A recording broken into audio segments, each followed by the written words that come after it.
Let's now talk about trigonometry and bearing. In surveying and navigation, directions can be given in terms of bearings.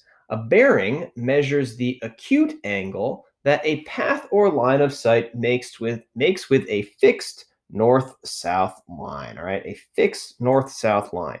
So for example, you might see bearings giving like this: south 35 degrees east.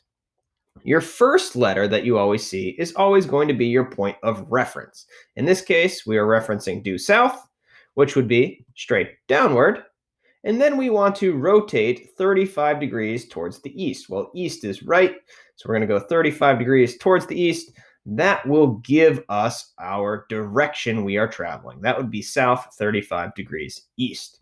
Similarly, if we were given a bearing of north 80 degrees west, again, the first letter is always going to be a north or a south. That's going to be our fixed reference, which in this case is due north. And then we want to rotate 80 degrees west. That's towards the left, 80 degrees west. This would be north 80 degrees west here. Another example, north 45 degrees east.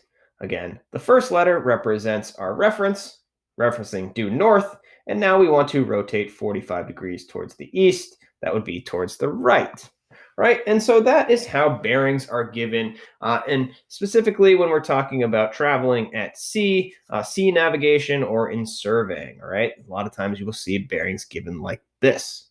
Let's see if we can't put it to use in a word problem. A ship leaves a port at noon with a bearing of south 29 degrees west. The ship sails at 20 knots.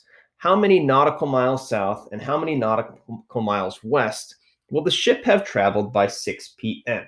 Now, for those of you that aren't familiar with knots, this means 20 nautical miles per hour. Okay, 20 nautical miles per hour. So we should start off by drawing out a picture. Let's get an idea of what's happening with our ship. Here's our port. It has a bearing of south 29 degrees west. Remember, the first letter represents our reference, due south. That would be straight downward. And then we want to rotate through an angle of 29 degrees towards the west. That would be to the left. All right, so this is the direction of the travel of our ship. South 29 degrees west.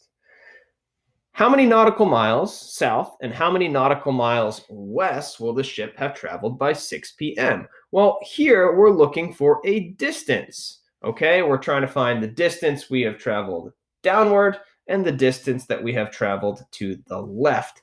And notice in doing that, that generates a right triangle. Okay, well, which side of this right triangle do we know? If we are traveling in this direction here, 20 nautical miles per hour, and we are traveling for 6 hours, notice we left at noon and it is now 6 p.m., we can take our speed, 20 nautical miles per hour, and multiply that by the time we are traveling, and that will give us the distance that we have traveled. We have gone 120 nautical miles. And notice our units here, hours. When I multiply by hours, they cancel out, and we are just left with a measure of distance. So the length of this side, the hypotenuse of our right triangle, is 120 nautical miles. So given that information, we can work to find the right side of this right triangle. Let's label that as y, right? That's the distance south that we're going to find. Well, with respect to our given angle theta, y would be the adjacent side of the right triangle. 120 is the hypotenuse. Is there a trig function that relates adjacent and hypotenuse? Yes, that would be cosine. The cosine of theta is equal to adjacent over hypotenuse, meaning that the cosine of 29 degrees in this case has to be equal to y divided by 120. To solve for y, we multiply by 120. Y is equal to 120 times the cosine of 29 degrees. We can then plug this into our calculator to get a decimal approximation. Notice your calculator must be in degree mode here. Plugging in, we get y is approximately 104.95 miles. Now, We also want to find this distance x. How far west have we traveled? Well, to do so, we can relate this as the opposite side and the hypotenuse. Okay, yes, technically we could use the Pythagorean theorem knowing that we have y here, but that would involve us using rounded values.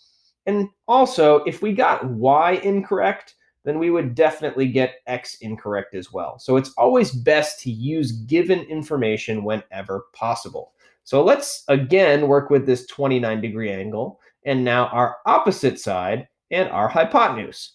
Well, what trig function relates opposite and hypotenuse? That's sine. The sine of 29 degrees is equal to x divided by 120. And to solve for x, we multiply by 120. X equals 120 times the sine of 29 degrees.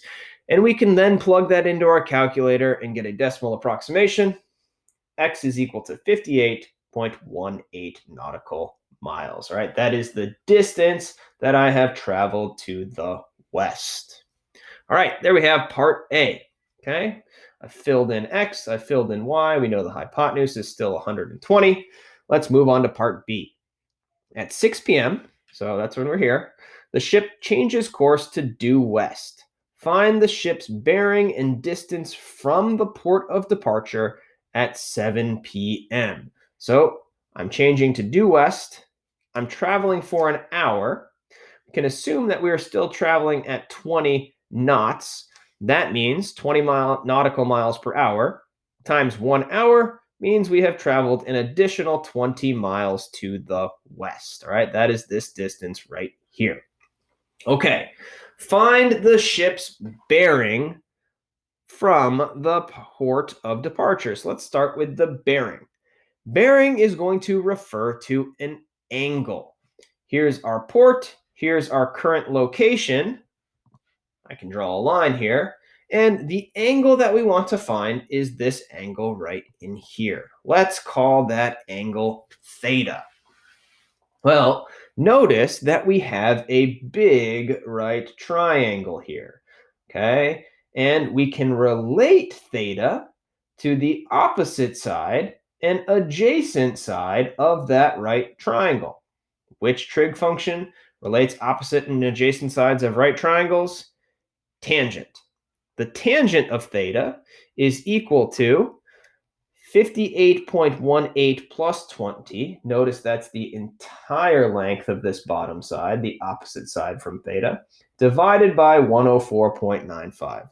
Again, tangent is opposite over adjacent. Well, if that's what the tangent of theta is equal to, in order to get our angle theta, we must take the inverse tangent of this quantity. Theta is equal to the inverse tangent of 78.18, that's 58.18 plus 20, divided by 104.95. Again, if you're looking for an angle, inverse trig functions give us out angles. So all we did is we took the inverse tangent of both sides of this equation. Notice those inverse operations cancel out the tangent on the left-hand side, leaving us with theta equals the inverse tangent of 78.18 divided by 104.95. And we can plug this directly into our calculator. We hit second tan, plug in these values, hit enter. If our calculator is in degree mode, which it should be because we're working with triangles, we get theta is approximately 36.68 degrees. Now, how can we write this as a bearing? Well, we want to have a reference in this case. How far are we departing from due south? Due south would be our reference. We'd have south 36.68 degrees towards the west. All right, that is the angle we are rotating through towards the west from due south.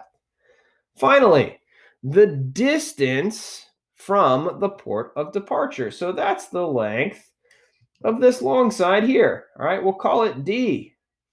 Well, we can find D, the hypotenuse of this big right triangle, by using the Pythagorean theorem. D squared is equal to 78.18 squared plus 104.95 squared. Adding these quantities together and taking the square root will give us d, which is approximately 130.87 nautical miles.